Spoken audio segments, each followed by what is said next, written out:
Nous allons enchaîner sur cette période de Noël, arnaque au réveillon, à ce que l'on va manger. Le foie gras est-il vraiment du foie gras? Il rajouterait de l'eau dans les coquilles Saint-Jacques pour qu'elles pèsent plus lourd, pour les vendre plus cher. C'est tout ceci que nous avons observé dans cette enquête. D'autres questions suivront et n'oubliez pas, il y a le téléviseur à gagner, la question ne va plus tarder. Allez, c'est parti en direct, on regarde.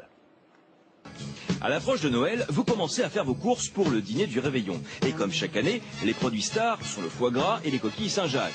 Mais les arnaques sont encore une fois très nombreuses. Et les plats emblématiques de Noël n'échappent pas à la règle.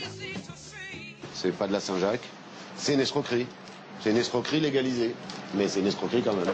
C'est d'arnaque, c'est-à-dire que vous avez un foie qui est complètement farineux, pâteux, et vous le payez moins cher, mais vous n'avez rien de bon dans la bouche. Vous avez un produit qui ne correspond pas du tout à ce qu'on appelle une appellation foie gras. Nous avons fait tester différents foie gras à l'aveugle à nos chroniqueuses Églantine et Ariane. Et vous allez voir leur réaction de consommatrices. Elles sont plutôt dégoûtées.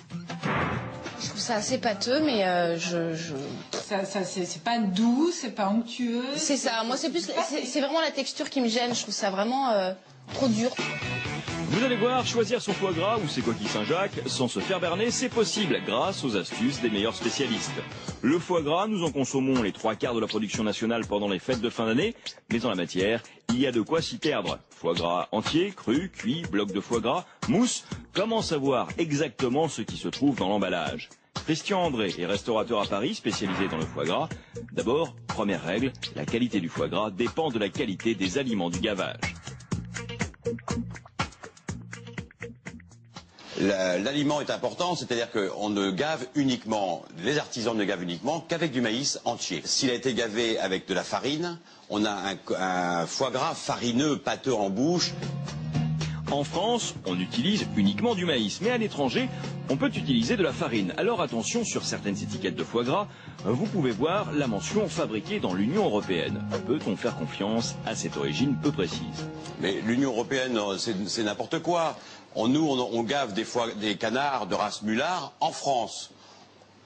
Dans les pays de l'Est, on ne sait même pas avec quoi ils sont gavés, dans quelle mesure d'hygiène ils sont travaillés. Donc il faut arrêter ce genre de discours. Ça ne peut pas être de la qualité, c'est du n'importe quoi. N'importe quoi, mais en France aussi, les mauvais foie gras existent. Pour comprendre, il faut savoir qu'il y a 3 appellations de foie gras. D'abord, le foie gras entier, la meilleure catégorie. Il est composé de morceaux de foie entier. Ensuite, l'appellation foie gras composée de morceaux de foie agglomérés. Et enfin, le dernier, le bloc de foie gras, c'est-à-dire une émulsion de foie gras. Récemment, plusieurs magazines ont mené des enquêtes qualitatives sur ces produits et les résultats ont été plutôt mauvais. Dans 60 millions de consommateurs, les notes sont souvent en dessous de 10, même pour les plus grandes marques. Pour que choisir? C'est le même constat. Nous nous sommes rendus au magazine, Florence Imbert a mené son enquête et le résultat est alarmant. Le foie gras, c'est quand même un des symboles de notre gastronomie, donc on pourrait s'attendre vraiment à ce que ce soit un régal.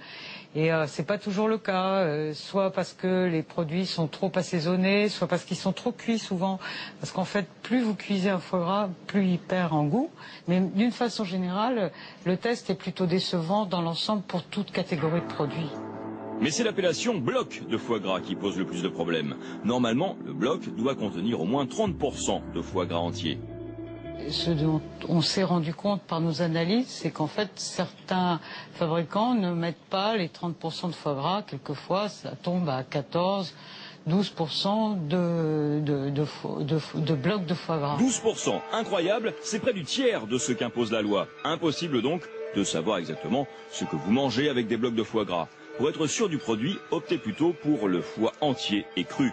Pour bien le choisir, il y a une petite astuce. Vérifiez le poids. Pour avoir un foie de qualité, déjà, il faut savoir qu'il ne doit jamais faire en dessous de 500 grammes. En dessous, on peut dire que c'est du gavage industriel. C'est-à-dire qu'on fait de l'abattage et on sort des foies à 400 grammes, 300 grammes.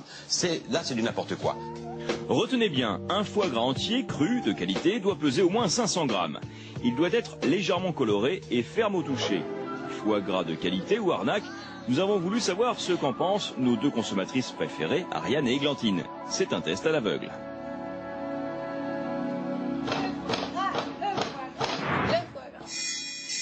Elles vont goûter 3 foie gras de qualité différente, un foie gras entier, un simple foie gras et un bloc de foie gras. Le premier test, regardez les réactions, elles sont étonnantes. Je le trouve un petit peu dur, je trouve que ça s'effrite pas, que c'est un peu pâteux. Du pâté. Ah, il y a un côté... On dirait du pâté. Étonnant en effet, c'est du foie gras entier qui est censé être le meilleur des trois. Passons maintenant au deuxième foie gras. Ouais, je trouve qu'il manque un peu de finesse, mais moi je le trouve bon. Ouais, il y a un petit goût de métal. Les avis sont partagés. Nos chroniqueuses préfèrent toutefois ce deuxième produit, qui est un simple foie gras. Normalement moins bon que le premier. Nous terminons avec le bloc de foie gras. Moi celui-là j'adore. Pour moi, des trois, c'est le plus agréable. C'est facile, c'est pas cher. C'est tellement...